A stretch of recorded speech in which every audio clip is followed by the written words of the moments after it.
The marketplace was chaotic, as it always was at midday. Merchants shouting over each other, the clatter of carts on cobblestones, and the scent of baked bread mixing with smoke from nearby forges. Among the throngs, I noticed a small figure crouched near the fountain. At first, I thought it was a child, dirty and ragged, shivering despite the warmth of the sun. But then I saw the faint shimmer along her scales, a pale lavender glint in the light, and I realized she was no ordinary child. A dragon hatchling. Her wings were folded tight against her back, tiny and underdeveloped, quivering with each shiver.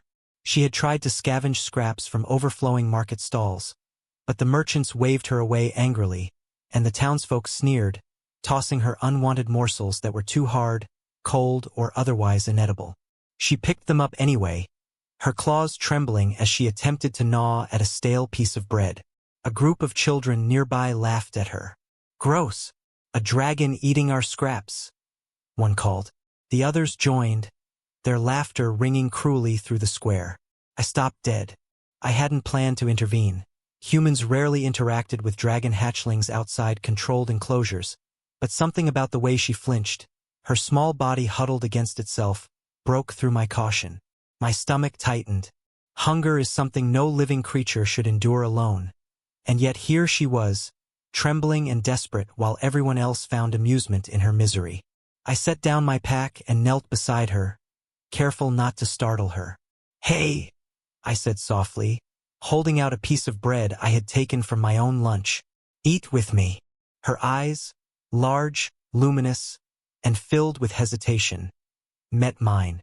I could see the faint pulse of fear and doubt, the instinct to distrust. She had been laughed at, rejected, and perhaps worse. But I waited silently, allowing her to choose. Slowly, cautiously, she crept closer, wings twitching nervously. Her claws hovered over the bread for a moment. Then she dared to nibble. The warmth of her body, faint yet undeniable, radiated through me.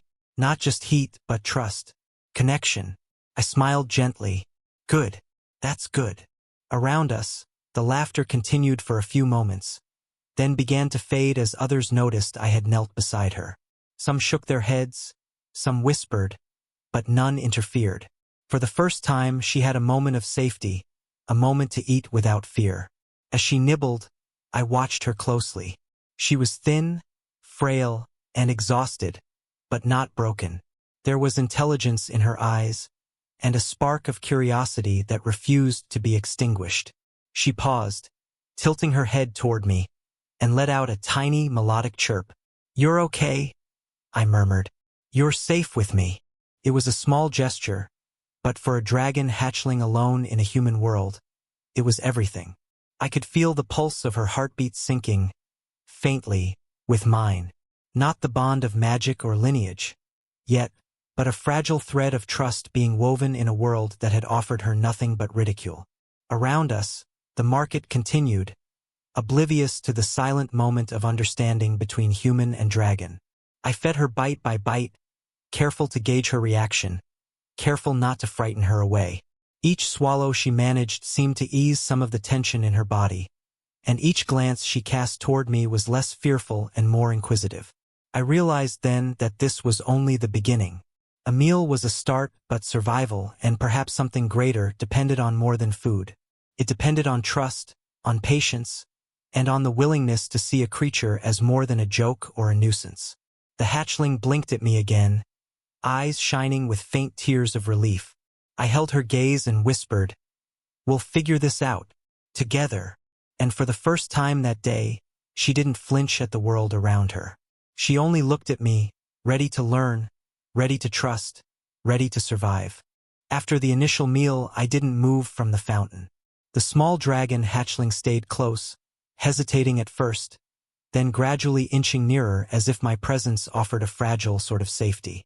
I kept my lunch simple, soft bread, a few bits of cheese, and fed her slowly, giving her time to adjust. Every bite she took was a victory. Every flicker of confidence in her tiny eyes felt like a spark igniting in a world that had shown her only cruelty. The marketplace noise was relentless. Merchants bickered over prices. Carts rattled across cobblestones, and children laughed at anything that appeared unusual. Some still noticed her, some still sneered, but the moment I had created, kneeling beside her and sharing my food, acted as a small barrier. My presence gave her legitimacy. To the world, I was simply a human feeding a curious creature. To her, I was the first ally she had ever known. Her wings twitched occasionally, tiny scales glinting in the sunlight, pale lavender with faint streaks of silver along the edges. I marveled at how delicate she was, and yet there was an undeniable intelligence in her gaze. She studied me just as I studied her, and I realized she was assessing whether the warmth I offered was genuine, or simply another trap. I couldn't blame her for suspicion. The world had been cruel to her already. I shifted slightly, keeping one hand under her tiny body to stabilize her, while the other offered more food. "You don't have to be afraid," I murmured. "I'm not going to hurt you." A soft, trembling chirp answered me, almost like a question. "Can I trust you?" I smiled gently. "Yes, you can." Minutes passed in quiet companionship. I noticed the faint quiver in her tiny chest begin to settle, and her tail, which had been tucked tightly under her body, relaxed slightly. Every small gesture told me she was beginning to understand that this human, this stranger in a bustling market, meant no harm. For a dragon hatchling, trust was as rare as sunlight in a cave. Every ounce of it had to be earned. Nearby, a group of street urchins continued to watch, whispering and pointing. "Still eating with him? That dragon's weird," one muttered. But when the hatchling didn't flinch at their laughter and instead focused on the food in my hand, the urchin's amusement faltered. Power was not measured in laughter or fear. It was measured in courage and persistence. And this tiny creature, trembling and starving, was proving she could survive if someone chose to stand beside her. I spoke softly to her as I fed her. "You're safe for now. I'll make sure of that." She tilted her head and gave a tiny, melodic sound, a combination of curiosity and relief. It was the first time I felt a bond forming, subtle yet undeniable. Not a magical bond, not an ancient lineage awakening, but trust forged in simple, tangible care. The kind of trust that could carry a small life through the harshest trials. By the time she had eaten her fill, the hatchling no longer flinched when other humans passed by. Her tiny wings spread a fraction wider as she observed her surroundings, and she even dared a few steps closer to me, testing the ground beneath her claws. Each movement reflected a tiny victory over fear. I took a deep breath, feeling a strange warmth settle in my chest. Not just from her presence, but from the realization that I had made a difference. Hunger had been eased. Fear had been met with reassurance. Loneliness had been touched with companionship. It wasn't much, but it was enough for now. The marketplace was beginning to thin as vendors packed up and children were pulled away by anxious guardians. I knew we couldn't stay here indefinitely. The streets were not safe for a hatchling, no matter how clever or resilient. Predators, human or otherwise, could take advantage of her vulnerability. I looked down at her, watching the lavender scales glint faintly in the waning light. "I'm going to take you somewhere safe," I whispered. "Somewhere you can rest. Somewhere no one laughs at you." She blinked slowly, almost as if understanding. Her trust, still fragile but growing, was enough for me to make a decision. Couldn't leave her here. Not after this. Gently, I scooped her up, careful not to startle her, and held her close to my chest. Her tiny body molded into the curve of my arm, trembling less with each passing step. The warmth that had pulsed faintly before now flowed steadily, a quiet reassurance that we were connected, if only in understanding and shared purpose. As I led her through the market, away from prying eyes and sneering crowds, I knew that the day's events were only the beginning. Starvation, cruelty, and fear had defined her world until now. But with careful hands, patience, and protection, that world could change. I could change it, and somehow, I felt certain that she had already begun to trust me enough to follow. We left the bustling marketplace behind, slipping through narrow alleys where carts and vendors had long since disappeared. The hatchling, nestled against my chest, had grown quiet, her tiny body relaxing as we moved. I could feel the subtle warmth she radiated, a fragile reassurance that our moment of trust had taken root. Every so often, her claws grazed my sleeve, a reminder of her presence and vulnerability. I held her tighter, aware that this small creature depended entirely on me for safety, sustenance, and comfort. As we emerged into a quieter street, a few lingering townsfolk glanced at us, whispering behind their hands. Some eyes widened in surprise at the sight of a human carrying a dragon hatchling so openly, while others merely shook their heads in mild disapproval. None dared approach. The bond of care and protection was clear. Anyone who might have mocked or harmed her before now saw that she was under my watchful attention. We reached the edge of town, where abandoned warehouses and storage sheds offered potential shelter. I ducked into one with her, closing the creaking door behind us. Dust motes danced in the slanted light filtering through broken windows. I set her down gently on a pile of old blankets, and she pressed her head against them, curling into a small, trembling ball.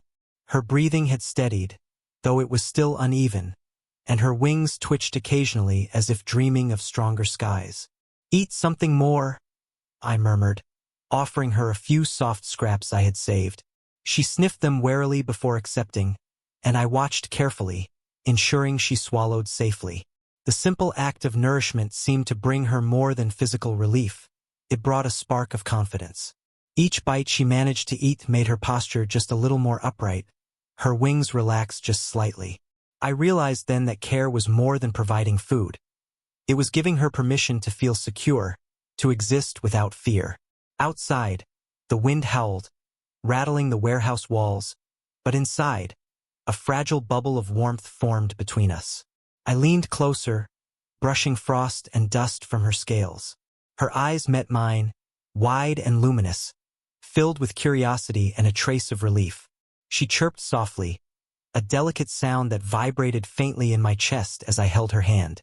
I wasn't sure if it was gratitude, recognition, or simple instinct, but it anchored me as much as I anchored her. "Tomorrow," I whispered, "we'll find somewhere better, somewhere warm and safe." She tilted her head, listening intently, and then curled closer to me, pressing her forehead against my chest. The faint pulse of warmth was steady now, a rhythm I could sense clearly. I realized that our bond was growing, subtle but undeniable. She trusted me, and in return, I felt a responsibility deeper than I had ever known. Hours passed in quiet companionship. I kept watch, occasionally offering small bites and sips of water. She explored the edges of the blankets carefully, testing her strength, and every small movement filled me with cautious hope. She was learning, adapting, surviving, and I was learning alongside her. Each decision I made now had consequences for 2 lives, not one. Night descended fully, bringing with it a chill that seeped through the old warehouse. I held her against me again, sharing warmth and careful attention. Her tiny body relaxed completely, and she began to drift into a light sleep, soft chirps punctuating her rest. I remained awake, alert, sensing every twitch of her wings, every shiver, every breath. The responsibility weighed heavily, but the bond pulsing faintly through me steadied my resolve. Somewhere in the distance, a wolf howled, a reminder that the world outside was still dangerous. I tightened my hold, whispering reassurance even as my heart raced. I didn't know what threats we would face next, but I knew this. I would protect her. I would ensure she survived. And in that quiet warehouse, amidst dust and cold, a fragile trust had blossomed between human and dragon hatchling, one that would shape the days ahead. The night stretched on, but for the first time in a long while, I felt purpose, clear and unwavering. The hatchling's trust, small and tentative, was enough to guide me. And I understood, in a way that went beyond thought, that this bond, born from hunger and fear, had the power to change both our lives forever. Dawn broke over the horizon, painting the warehouse in soft golden light. The hatchling stirred in her blankets, lifting her tiny head and blinking against the brightness.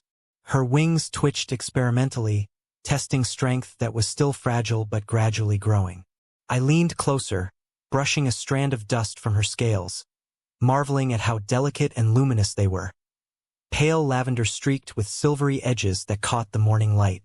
She gazed at me with wide, cautious eyes. Yet there was no fear now, only curiosity and a quiet trust. I offered her another piece of soft bread, and she accepted it with a tentative nibble. Each bite seemed to strengthen her tiny body and spirits alike.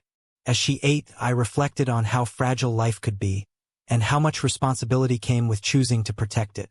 A small gesture of kindness, a meal shared, had begun something profound. A bond founded not on magic or compulsion, but on trust, care, and the willingness to see value in a life that others dismissed. We could not stay in the warehouse. While it offered temporary shelter, the location was exposed to wandering predators, thieves, and anyone who might see a dragon hatchling as profit or curiosity. I wrapped her gently in a thicker blanket, securing her safely against my chest, and began scouting the streets for a path out of town. Every shadow and alleyway was scanned carefully. Every noise could signify danger. She chirped softly in response, as if aware that we were moving cautiously together. The warmth of her body pulsed faintly against mine, synchronized with my heartbeat, strengthening the bond that had been forming since the marketplace. Outside, the city was waking. Merchants began setting up stalls, and townsfolk moved along the cobblestones, some pausing to glance at the odd sight of a human carrying a dragon hatchling. A few children whispered and pointed, but no one dared approach. Perhaps it was instinctive, or perhaps the quiet intensity between us commanded caution. The hatchling lifted her head, wings flicking slightly, and I felt her trust in me as clearly as if it had been spoken aloud. We found a narrow alley that led to the outskirts, where the buildings thinned and the streets gave way to fields and low hills. I moved quickly but carefully, ensuring that the hatchling remained secure and calm. As we passed, a few stray dogs barked in the distance, but she did not panic. The bond between us allowed me to anticipate her reactions and respond before fear could take hold.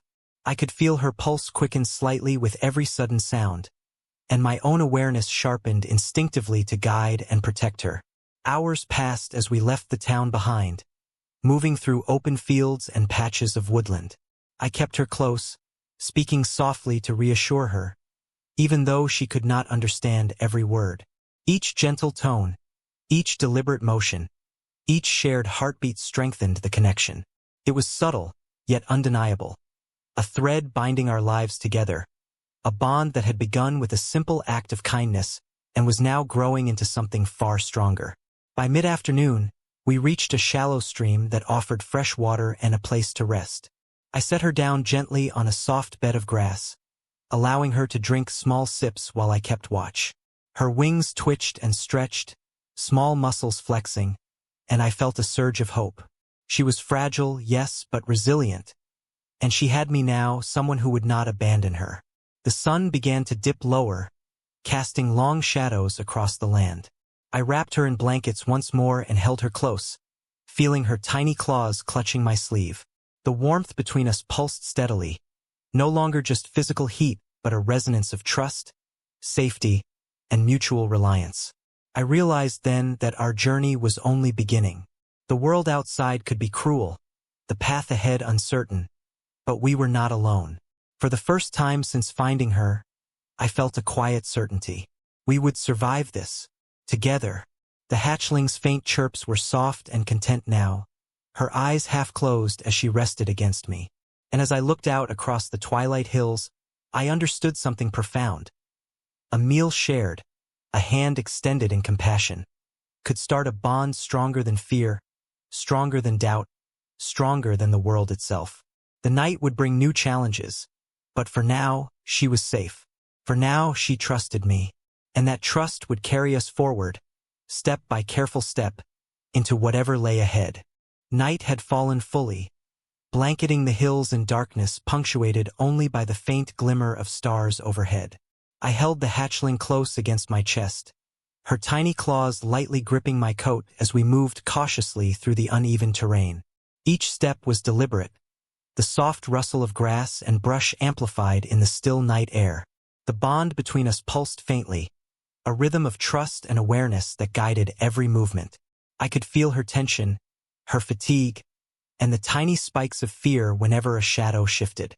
And in response, I adjusted instinctively, keeping her balanced and safe while remaining alert to any threats lurking in the darkness. As we approached a shallow grove of trees, the wind carried a faint, unusual scent. My ears pricked instinctively, smoke, but not from any hearth I recognized. Something else lingered beneath it, the faint, metallic tang of danger. The hatchling stiffened, pressing her head closer to my chest. Through the bond, I felt her unease like an echo inside me, vibrating through my muscles and nerve endings. I slowed my pace, every sense attuned to the world around us. From the shadows emerged figures, moving silently through the trees. Bandits, known to prey on lone travelers or creatures too small to defend themselves. My pulse quickened, but so did hers, and the bond between us flared in subtle harmony, strengthening my resolve. I whispered softly, "Stay calm, we'll get through this," and felt the tiny tremors in her body begin to steady in response. We were aligned, instinctively anticipating each other's moves. The lead bandit, a man with a cruel smile and a long dagger, stepped forward, eyeing the hatchling. "What do we have here?" he sneered. "A tiny dragon all alone? Easy money." His companions closed in, unaware that the creature they thought weak was tied to me in ways they could not comprehend. I shifted my stance, keeping the hatchling pressed to my chest, and felt the warmth of the bond pulse stronger, almost protective in nature. The hatchling responded instantly, releasing a soft, high-pitched cry that reverberated through me, tiny wings flaring. The air around us seemed to vibrate subtly, and frost began to form along the edges of my coat where her energy had transferred. It was defensive, not aggressive, a warning, a signal. The bandits faltered, unsure how to approach. Their eyes flicked between us, and the hatchling chirped again, a sound of clear intent. I realized that our connection was not just emotional but instinctive, guiding me in movements and positioning that I had never consciously learned. Every step I took, every minor shift in posture, was mirrored by the hatchling in tiny adjustments, creating a synchronized unit that was difficult to approach without consequence. The lead bandit lunged forward with his dagger, aiming to snatch the hatchling. I reacted without conscious thought, shifting my body and planting my foot in the soft ground, using my weight to deflect the attack.